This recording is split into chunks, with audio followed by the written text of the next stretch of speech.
30 seconds.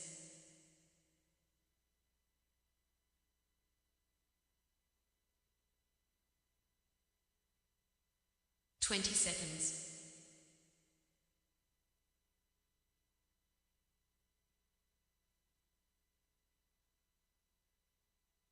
10 seconds.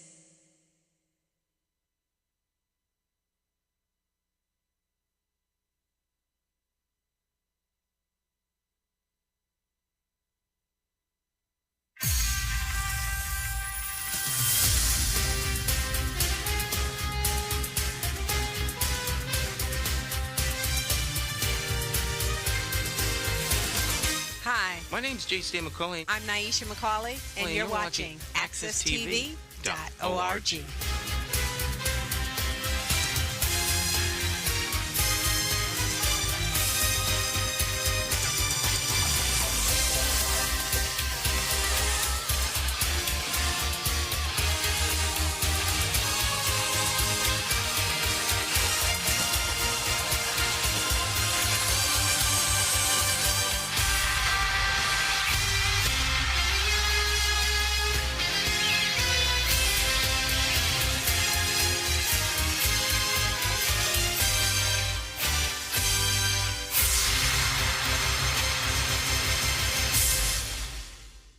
Good morning again. This is Jonathan Small, host and producer of Face to Face. And Face to Face is one of two different programs that I have the pleasure of hosting and producing live every single week at accesstv.org studios. Face to Face is a show that's designed to ask the guests the hard questions, give you, the viewers, the answers and information that you deserve to know. This morning, I have a guest who heads and represents one of the fastest, most successful growing cities in the United States. And AccessTV.org network has the pleasure of having this particular guest as a special guest this morning. The guest, no other, is the mayor of the Plano, Texas, which is part of the Dallas Metroplex, no other than John B. Muns. Good morning, John. How are you doing? Good morning, Jonathan. Great. Thank you for having me. You're welcome. It's our pleasure. John, before we get into our main topics of discussion, could you kind of let people know a little bit about yourself and background briefly? Sure. I have grown up in the city of Plano and went to school there in Plano and certainly have made a home for me and my family. My wife and my family have lived there for over now. I've lived there for 55 years. Mm-hmm. So it's kind of a truly a home labor of love kind of job that I have as mayor. John, first of all, what kind of city is Plano, Texas? Is it looked at as a suburb of Dallas, or is it its own unique city within itself?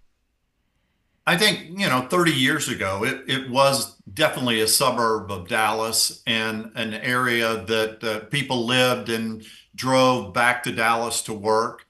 But over the years, Plano has really become a self-contained city with all the amenities that maybe weren't available 30 years ago, but now it's really a standalone city, and we are now over 300,000 people in Plano, and so we definitely have changed over the years to from a suburban type city to now a standalone city. So, John, would it be fair to say you can pretty much get just about everything that you need in Plano, Texas, without really having to go outside of the city? Like, you have your own hospitals, you have your own form of government, you have your own businesses.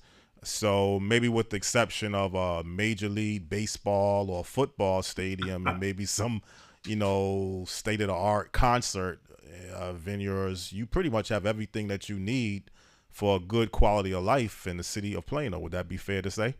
That's very fair to say. You nailed it on the head. I think one of the issues that people always talk about is, why don't we have, a sports team or a major entertainment venue? And I think one of the directives that we had many years ago was we wanted to be more of a uh, corporate community and a community that could go to work even locally in Plano. And so I think over the last 30 and 40 years, we've been able to create that environment that it's really unique to our city. John, I mean, would it? Let's say if you grew up and been raised there, you said 55 years. So let's just say a 50-year mark. Was there ever was there ever any indication, let's say as far back as the 70s, that Plano would grow to be the kind of city that it currently consists of today? Or did this thing just happen at a different stage level that nobody could actually predict it as far back, let's say as a You know, 50-year period? when we got there, it was only about 25,000 people. The infrastructure wasn't there. It really was a bedroom community to Dallas. It Mm-hmm. was a good schools, great school system, but very small. But about the mid 80s, two things happened that really kind of put us on the map. One of them was J.C. Penney moved from New York City to Plano, Mm-hmm. and EDS, Ross Perot's company, moved from Dallas to Plano. And at that time, we really didn't know what that meant. But that really changed the course of direction of Plano to a great extent and caused a lot of attention of people maybe considering moving to Plano, even though they may still work in Dallas. But that became the real precedent behind kind of what we became after that. So really, the starting point was like not Fortune 500, but major headquarters of our corporations. Maybe some Right. Fortune 500 companies, but J.C. Penney's, Frito Lay, a lot of other big major corporations that currently exist in Plano, Texas. Is that Right. kind of how Plano built this attraction, just towards getting headquarters to move into its particular city? Yeah, and like I said, JCPenney and EDS kind of came organically. We didn't really even have a economic development department at that time.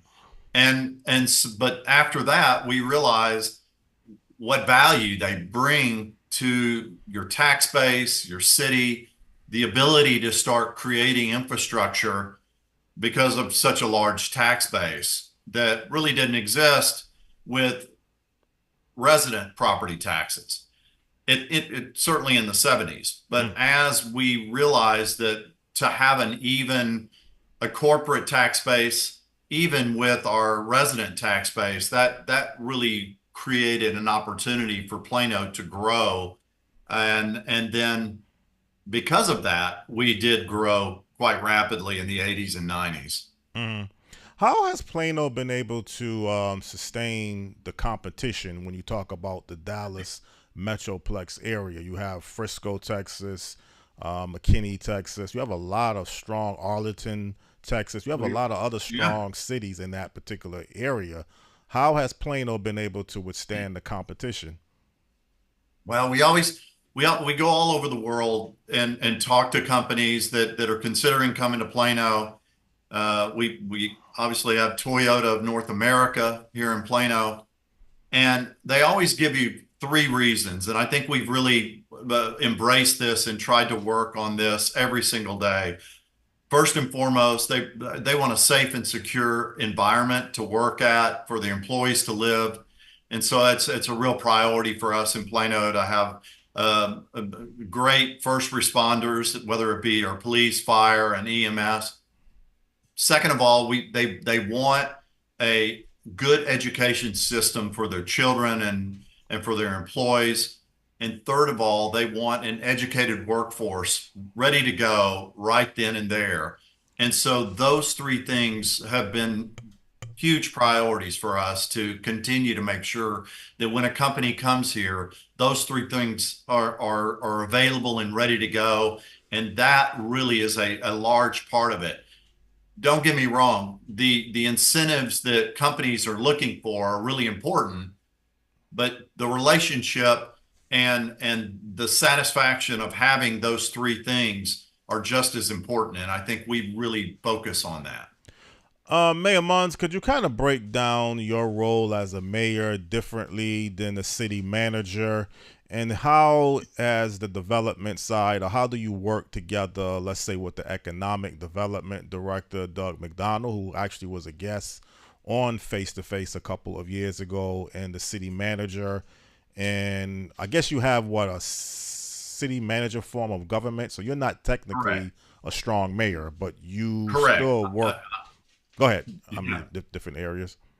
There's no question about it. So yes, we are a city manager form of government. He is the CEO, and I am the head of the board of directors, which would be the city council. But for a city like Plano, it's a full-time job, mainly because of what we're talking about. I work with Doug McDonald on a daily basis, and one of the things that we really focus on is business retention and new business relocations coming to Plano. And to do that, you really have to get face to face with your corporate partners to really make sure that they're satisfied in Plano, that they're happy, they're successful.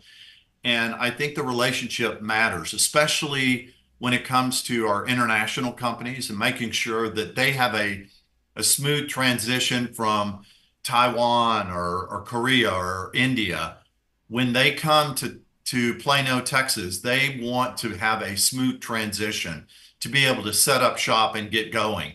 And so that's a real priority for us to make sure that we're able to do that. And because of that, and the word of mouth is a great communication uh, all over the world. And when companies like Toyota, NTT Data, uh, Samsung, other companies like that tell their friends back home how successful they've been moving to the United States and Plano, it's really important for us to connect with these people and let them know how important they are here to Plano. Okay, let's backtrack and go to Toyota Motor Corporation, because that was one of the most recently major Yeah. big headquarters that Plano, Texas was actually able to attract.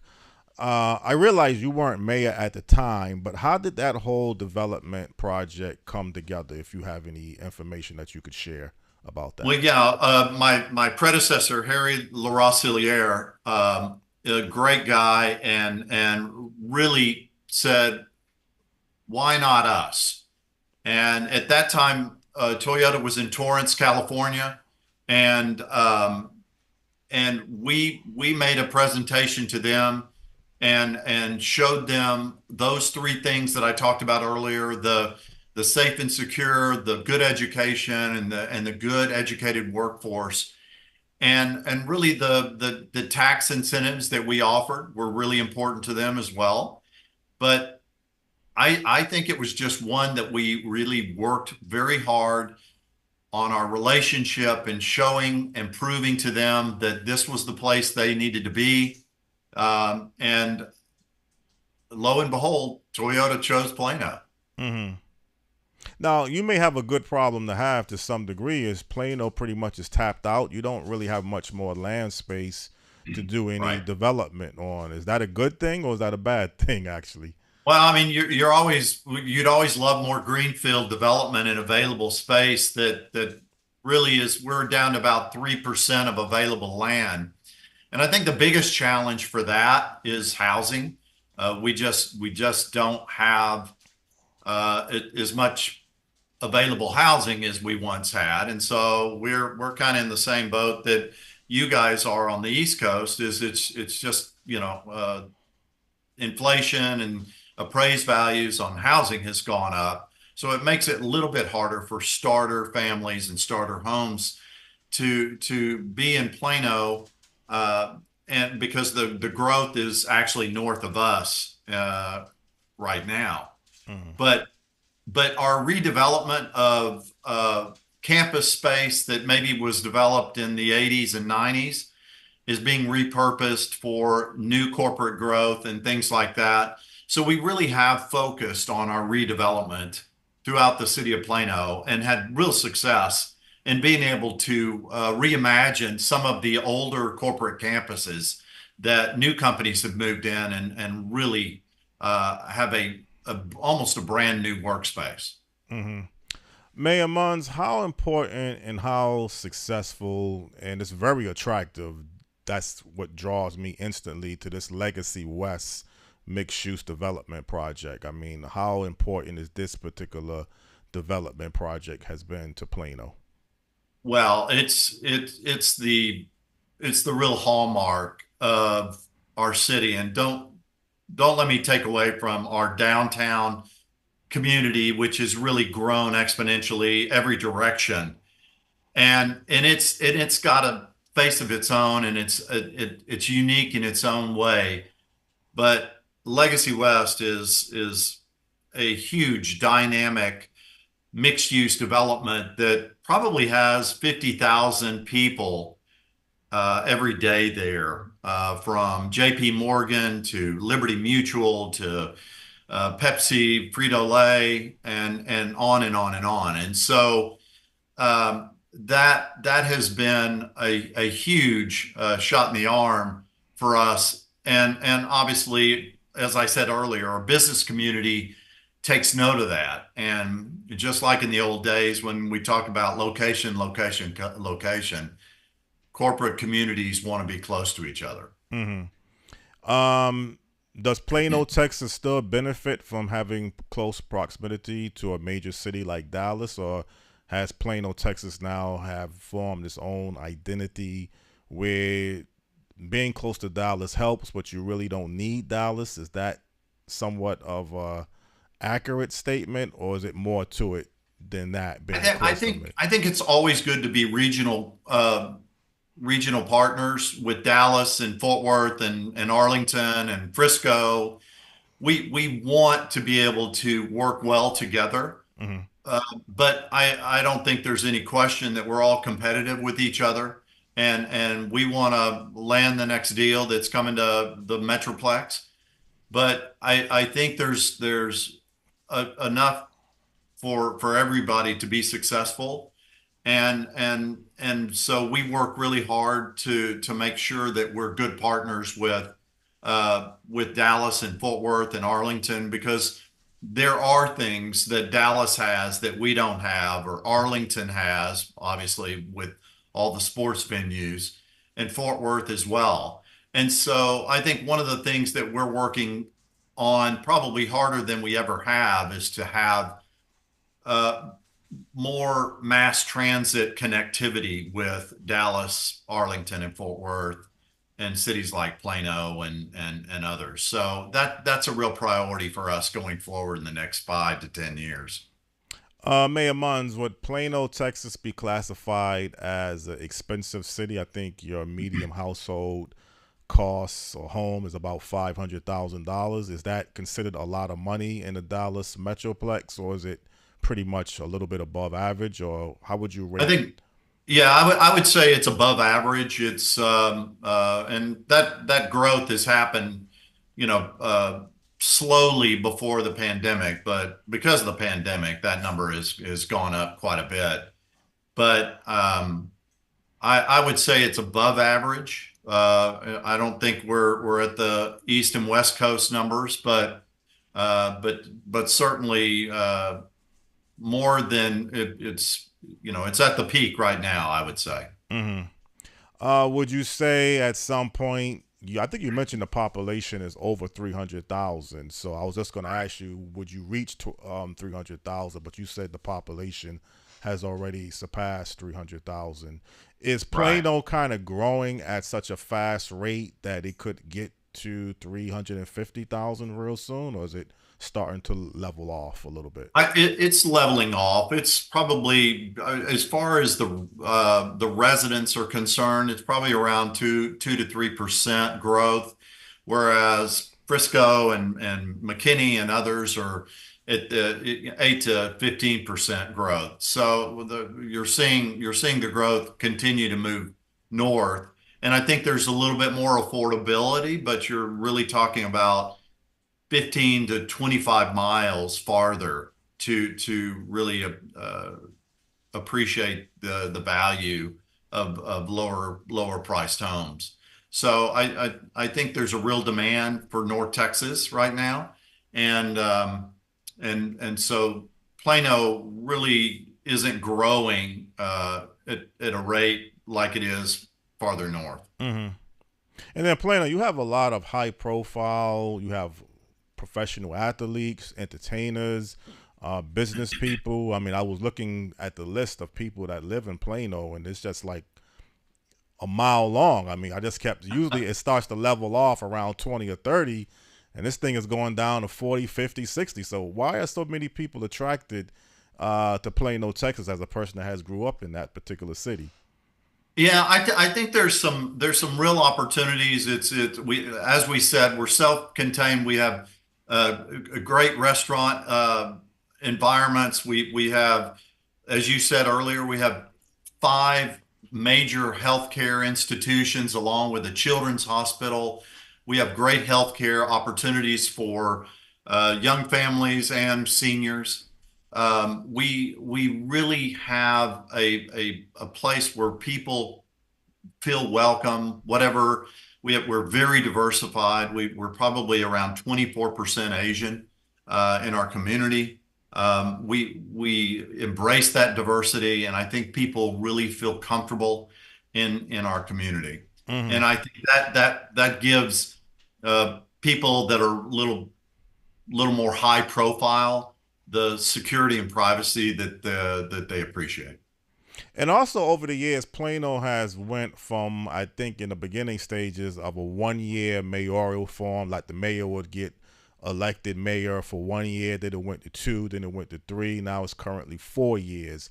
So you have Right. 4 years in office that you didn't have, let's say, in the past. Has that been beneficial to have that extra time? And Yeah. then, There are so many Dallas and Fort Worth and San Antonio and other large cities here in Texas still go on a 2 year term. And I when I see that and it's in the state legislature and even Congress, it's really difficult to focus on the work when you're constantly campaigning. And we came up with 2 4 year terms, and then you're termed out. So we do have a term limit here in Plano. So the most I could serve would be 2 terms of 4 years, which would be a total of 8. And I think that's really good because we can really focus on doing the work and really not be distracted by campaigning, really, quite frankly, 24/7. And so I think that's a good thing. I really would like to see it at the state and federal levels because I think campaigning can be a real distraction on getting things done. mhm. Your position again as mayor, you kind of set policy. So the city manager again deals with the day-to-day operation, like say as a CEO, as you mentioned. But when you Right. say set policies as the mayor, what exactly does you mean by setting policies? I mean, let's give some descriptions of what you actually do Sure. as Well, mayor. when we talk about setting policy, it can be as many things as planning and zoning and having a comprehensive plan of what's appropriate to build, whether it be a corporate headquarters or maybe just a flower shop. And so to make sure that those have been uh, well planned long before its time doesn't mean that there's not options that can be changed, but we just want to make sure that people are in a work environment or a resident environment feel comfortable in that environment. We also set the tax rate for our property taxes. And in Texas, we only have property taxes and we do have sales tax, but we don't have income tax. And so the property tax um, is is what we set in our city, and we're only allowed to raise property taxes a 3.5% at any given time. So we have to be really careful about how we manage our property taxes here in Plano. Hmm. And you mentioned earlier that it's like an international city. You have a growing Asian population in Correct. Plano, Texas. Do you continue to see a lot of diversity in Plano beyond just, let's say, the Asians? Is there other different international nationalities of people that you could see attracted towards Plano or Texas?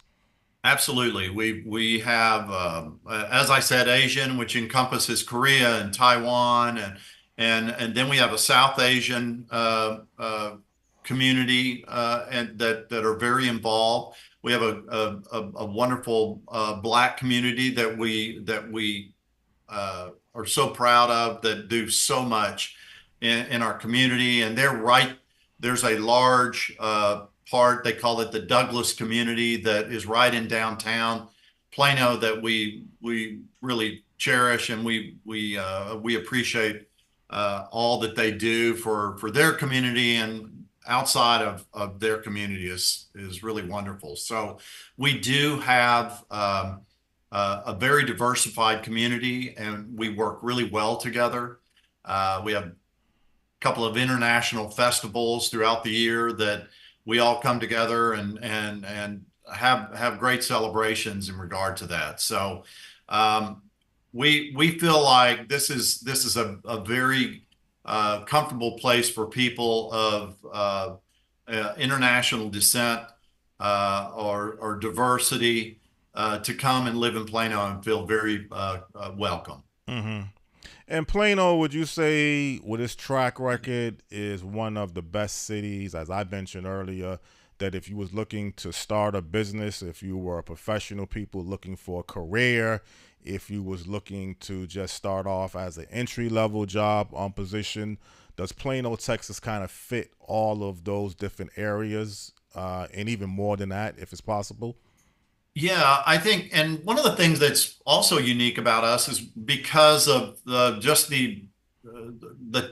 the growth of the corporate community, we have a diverse industry in Plano, and we've even in the last couple of years in created a life science pharmaceutical division of companies that are real interested in that central part of the United States, whereas San Diego and Boston are kind of the headquarters of life science and pharmaceuticals.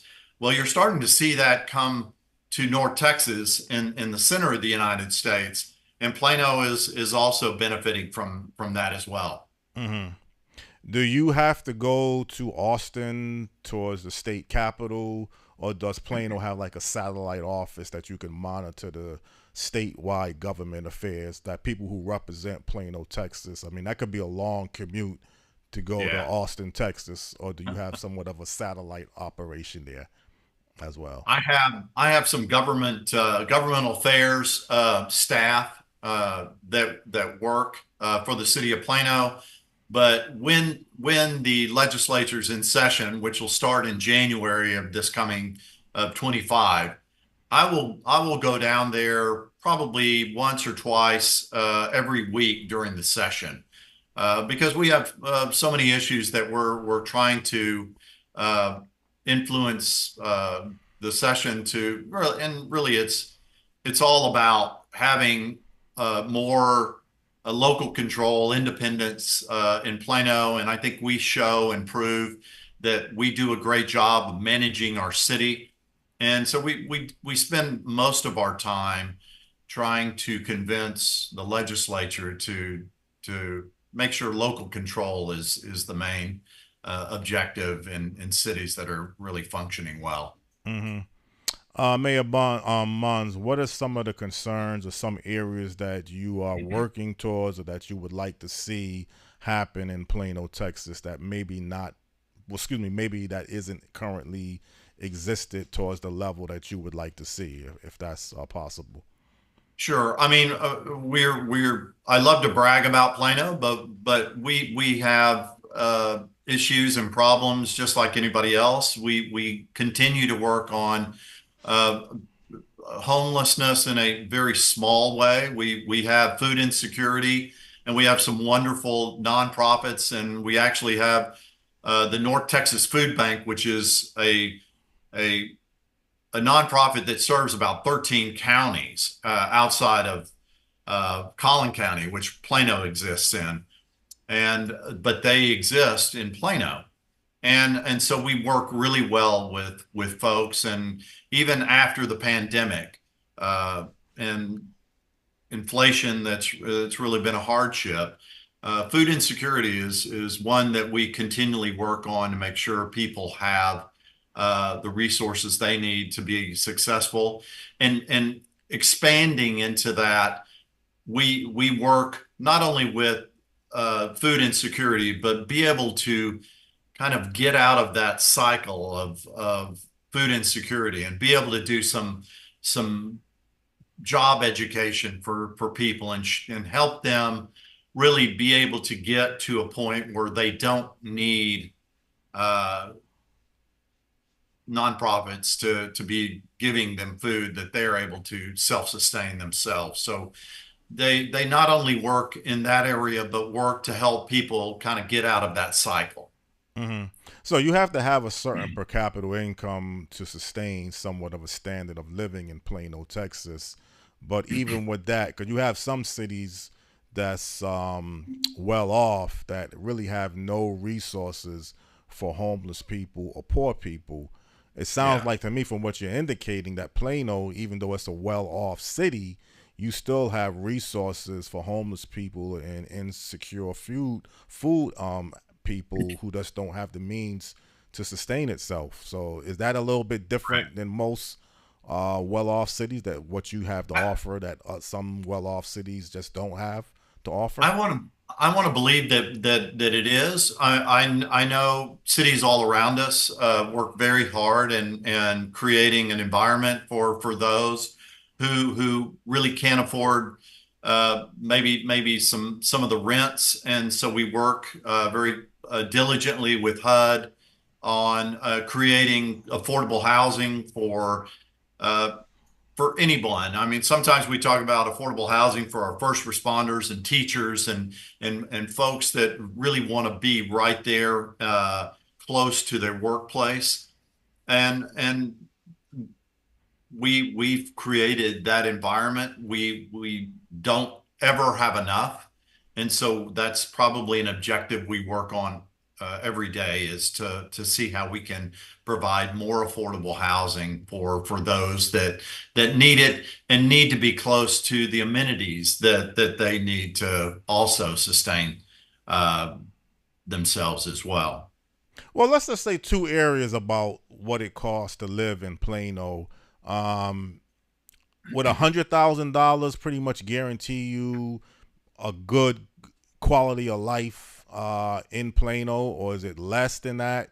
Is it more? I mean, inflation has obviously changed over Yeah, the past I five would years. I would say if you had 80 to $100,000, you would find plenty of opportunities for housing, and be able to uh, be just fine.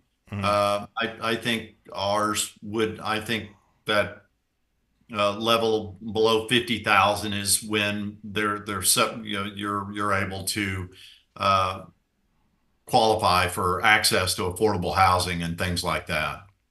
Well, I mean, with Plano, with you having so many headquarters of major corporations, uh, doesn't that automatically bump up the pay scale that you would assume when you hear headquarters of J.C. Penney, Toyota? That Yeah. means that you're going to be making a good salary, or is there still some imbalances, let's say, with headquarters of corporations towards your service-based economy jobs that you have there in Plano? No, absolutely. The companies that are coming here or that exist here provide a substantially good salary here in Plano, and the companies that we're recruiting, a lot of technological companies uh, have very good and high salaries that are available to our community that lives here and works here. So we have been able to help raise that number for for really employees that work here in Plano, and that's a credit to our economic development and those of us that have worked really hard to have a job diversity for people and make sure it's at that level that people really can afford to live in Plano and be sustainable. Hmm. And you in the Dallas Metroplex, you're not affected like what we hear throughout the country of Houston with constantly tornadoes, hurricanes, rain, flooding issues. The Dallas Metroplex area seems to have a little bit different climate, let's say, than Houston, because right now we're hearing horror stories of how people are suffering in Houston due to the past storm. Dallas is Yeah. kind of a different type of area of Texas that doesn't have those type of problems. That's correct. Dallas is 280 miles north of Houston, and we really don't experience even Hurricane Beryl that went through Houston a couple of weeks ago. Uh, Really just kept going east and went up the East Coast, and it really kind of bypassed the Dallas Fort Worth area. We can have violent storms just like probably anybody, but fortunately we're really blessed with good weather for the most part. Has the growth and expansion of DFW International Airport been beneficial to Plano, Texas? I know it's been beneficial to the Dallas Metroplex, but how has that been somewhat of a beneficial asset towards helping Plano, or doesn't really matter to some degree? No, it makes it makes a huge difference. Direct flights, American Airlines, this is their hub here at DFW. Direct flights to Tokyo, to Osaka, to um, Seoul, South Korea, to Taipei. Those are very important to be able to have direct flights to companies that are moving to the United States and want to be able to bring some of their employees, expats, into Plano and work for 6 weeks while they're trying to get their legalized status here in the United States. So those are really important to companies when they do move to the United States. Mm. Mayor Muns, I think we've covered just about everything I could think of. I mean, I always try to like to end on an upbeat, positive mood, and so far you've just been excellent at answering all of the questions and giving good information, and I really appreciate this. As we're wrapping up this particular show, I like to ask the guests every single week, is there anything else that you would like for people to know about yourself or Plano, Texas, that you would like to share? Feel free to do so. Well, one last thing. We are we have 90 parks in Plano. Mm. And during that growth that we talked about earlier, we would always save room if we built a school or a library or a rec center. We'd always include parks. And so 90 parks in Plano. There's a park within 5-minute walk from every person that lives in Plano. And Plano, year to year, wins the best park system in Texas and in the top 10 in the United States. We don't have a mountain and we don't have a beach, but we have great parks. And that's something that we're really proud of. And I think accessibility is the key word for that. And we're really proud of that. Mm-hmm. Well, I got one last question I want to ask you now that I just Okay. thought about it.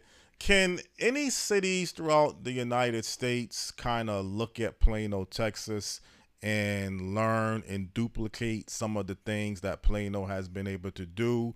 Or would you say Plano just has its own strength and characteristics and the pleasure or luxury of being close to Dallas, Texas, that it might be hard for other cities to kind of duplicate what Plano has done over the past 40 to 50 years?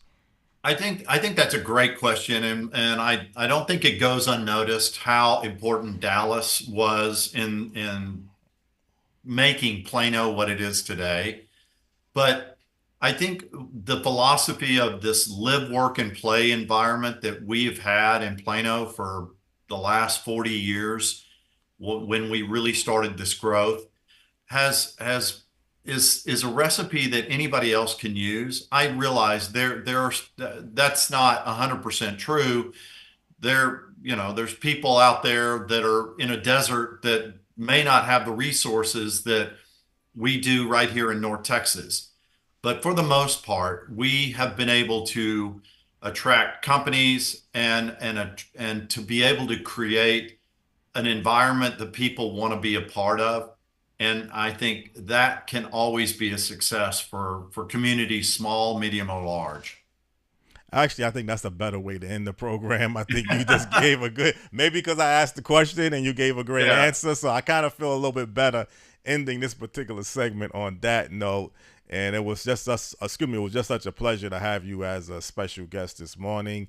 And Mayor John B. Muns, I wish you and the city of Plano, Texas, the very best of luck and blessings in the very near future, whatever particular things that you're working towards. Thank you, Jonathan. We're really appreciate it, and it was an honor to talk to you today. Okay, likewise, and I appreciate hearing that as well. You take care of yourself. Okay, Thank you. you're welcome. Okay, this is Jonathan Small. Just enjoyed hosting this edition of Face to Face with guest. He is the current mayor of the city of Plano, Texas, John B. Muns.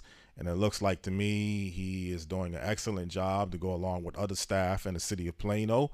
And it was our pleasure here at AccessTV.org Network to have Mayor Muns as the guest this particular morning on Face to Face talk show. Currently working on deciding if I'm going to do an All About You or Face to Face show next week. And whatever show I particularly choose to go with, I look forward to being back here if it's God's willings. And as I say to people out there, have a very blessed day and keep the faith. Thank you.